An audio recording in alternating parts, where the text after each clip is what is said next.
Bonjour, aujourd'hui on va parler de remplacement de ciel ou comment on passe d'un ciel terne comme ça à un ciel un peu plus joli comme celui-ci, tout en restant un peu cohérent. Et ça dans quelques instants.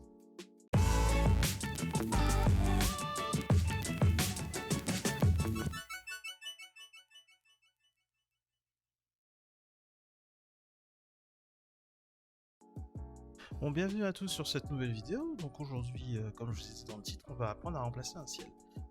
Là, ma photo elle est terminée. C'est juste dommage que j'ai un ciel qui est pas très beau derrière. Je peux le remplacer en un claquement de doigts. On peut dire ça comme ça. Ouais, un claquement de doigts. À travers, un peu comme là, vous pouvez voir un avant-après. Je vais aller dans Outils, Édition, Remplacement du ciel. C'est, je pense, je crois que c'est disponible depuis la version 2021. Le remplacement du ciel. Enfin, il me semble que c'était vers mi 2021, juillet ou août, il me semble. C'est à partir de cette version-là que c'est disponible. Si vous avez une version antérieure, il se peut que vous ne l'ayez pas. C'est même quasiment sûr. Ensuite, là, on a des petits réglages de base. Là, le ciel, décalage du contour atténué, les réglages du ciel ensuite avec la luminosité, la température, l'échelle. On va voir un petit peu tout ça. Et les réglages de premier plan, d'éclairage de premier plan, etc., etc. On voit un peu comment ça fonctionne. Donc là, décalage du contour, ça correspond à la sélection qui est faite un peu automatique, si vous voulez. Si je vais par là, ça va me donner un peu plus de sélection, ou si je vais dans ce sens-là, ça m'en donne un peu moins, sachant que ça rogne un petit peu, là comme on peut le voir, ça rogne un petit peu dans les arbres derrière, et même ici, on perd un petit peu au niveau des cheveux. Je vais me remettre au milieu, quelque chose de plutôt bas, et le contour atténué. Là, comme on peut le voir, pour l'instant, ça ne fait rien du tout. C'est sur le milieu à 50 tel que c'était. Ensuite, la luminosité de mon ciel. Soit je veux un ciel sombre, dans ce cas je vais tourner un peu plus vers la gauche, ou un ciel un peu plus clair et je vais de ce côté. Si on veut rester cohérent, ici, je vais me mettre plutôt là. Ou, vous voyez, on peut prendre aussi les repères qu'on a dans l'eau ici. On peut voir que le ciel n'était pas super, il n'était pas très bleu. Donc je peux tout à fait aller de ce côté ou avoir un ciel un peu délavé. Donc ensuite, je vais dans l'échelle qui va se traduire si je zoome plus ou moins dans la photo de mon ciel, et mon ciel aussi que je vais pouvoir changer. Ciel bleu, un peu nuageux ici, ceci, comme ceci, spectaculaire si vous voulez des arcs-en-ciel par exemple. C'est sympa ça. Si on veut un ciel un peu plus dramatique, mais vous voyez que dans l'ensemble ça colle pas avec notre photo.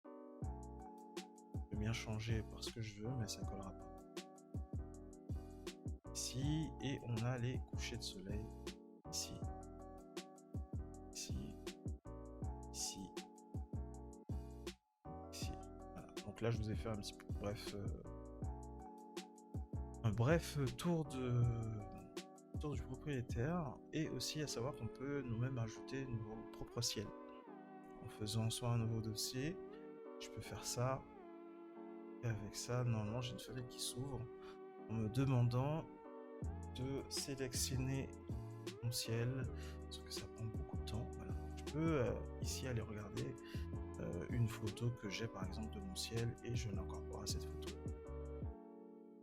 Là, il peut prendre du RAW, comme vous pouvez le voir, il peut prendre du RAW comme des images, mais là, vu que j'en ai pas, je vais pas vous en montrer. Ok. Une fois que c'est fait, on peut choisir la température de mon ciel. Déjà, je vais remettre le ciel tel que c'était. Je vais dans ciel bleu, et prendre un truc qui me plaît. Pas trop de nuages, quelque chose comme ça. On va zoomer dedans, là, et on va laisser tel quel, hein. Dans les réglages ici, je peux choisir le mode éclairage, soit produit ou superposition. Là, le mode produit me semble le plus adapté. L'éclairage du premier plan, ça va concerner ce qu'on a sur notre image ici. Et ça s'éclaircit. Éclairage des contours, pareil. Hop. Comme ça. À nous de trouver le juste milieu, on va voir quelque chose de plutôt... passe un petit peu partout. Hop, quelque chose comme ça. Là, j'ai peur que ça change quelque chose. Pas vraiment. Ah si, oui. Ouais. Vous voyez, si je vais plus par là, c'est un peu plus vert. Mais bon, je vais remettre tel quel. Parce que ça va pas gâcher ce que j'ai fait auparavant. Une fois que c'est fait, on peut choisir, soit on met en calque, soit on choisit le dupliquer. Ah, j'ai oublié de parler de la température. La température, c'est notre ciel plus ou moins bleu. Si je vais par là, si je vais par là. Ah bah tiens, je vais y toucher un peu et je vais avoir un ciel un peu délavé pour qu'il soit pas totalement bleu, parce que comme on peut le voir dans les reflets ici, il n'était pas totalement bleu. Mettre un peu par là. Là, ça me semble plutôt correct. Ensuite, je vais valider. Donc vous pouvez le voir, j'ai déjà testé avant. Ensuite, moi ça me semble plutôt bien.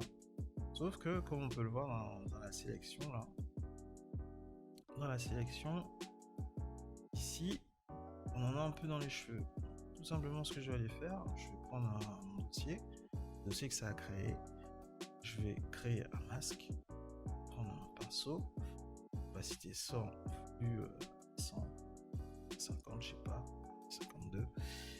Et je vais simplement aller peindre en noir, ici. Voilà. Une fois que c'est fait, ici, hop, on a fini. Voilà comment on peut passer d'un ciel comme ça à comme ça. Très très simple, vous voyez, on a pris moins de 10 minutes pour pouvoir le faire. Explication comprise. Donc vous, je pense qu'en 3 minutes, 3-4 minutes, c'est plié. Là, c'est un remplacement de ciel basique. Je vais pas rentrer trop dans les détails, mais je pense que c'est suffisant. J'espère que cette vidéo vous aura plu. N'hésitez pas à revenir souvent sur la chaîne. Je vais essayer de poster des vidéos le plus régulièrement possible. Et j'espère qu'on se reverra le mois prochain. Du coup, oh non, mais non, on est au mois de mai là, du coup. Oui, on est au mois de mai. J'espère qu'on se reverra dans le coin de ce mois de mai. Allez, ciao, bye bye.